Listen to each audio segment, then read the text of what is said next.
پخه شوې خټه هنرمندو لاسونو ته ورغله چې د کور لوښي او توکي ترې جوړ کړي. دا کلالان د لغمان په چلمټیو کې له نیکونو ورپاتې هنر پالي.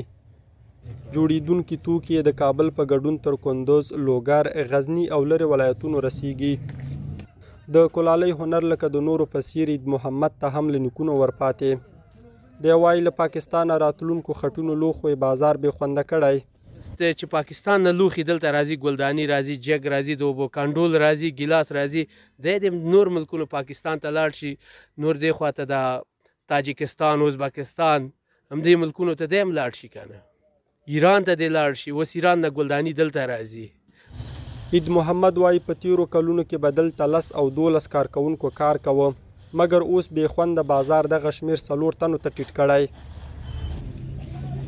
د جوړونکو نوښتګر فکر او هنرمندو لاسونو د خټونو لوښو بڼې د پخوا په پرتله ښکلې او نوي کړي.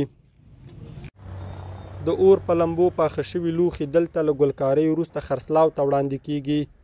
پلورونکي وایي اوس یې بازارونه په غوړېدو دي.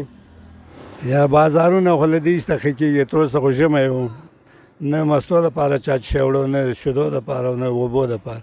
له دې څخه نه ورځ په ورځ بیا ښه کېږي بازار.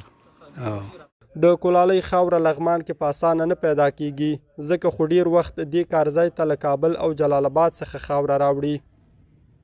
خټین لوښي افغانستان کې د پخواني ژوند اړتیا وه، مګر اوس یې خلک یوازې د شوق له مخې پیري. د کلالۍ هنر ورځ تر بلې د لمنځه تلو په حال کې دی، ځکه نوي زلمي یې د زده کړې لیوالتیا نه لري. یاره داسې ده چې کمرنګی دی ورځ په ورځ، په دې چې بل نور شاګردان یې نه زده کوي، وایي تکلیف پکې زیات دی. او زه بیا چې وایم، زه وایم چې کار تکلیف هم دی، خپل کسب هم دی. کنه باید چې دا پرې نه دو موږ او تاسو، و زما زامن دي هغه یې نه زده کوي.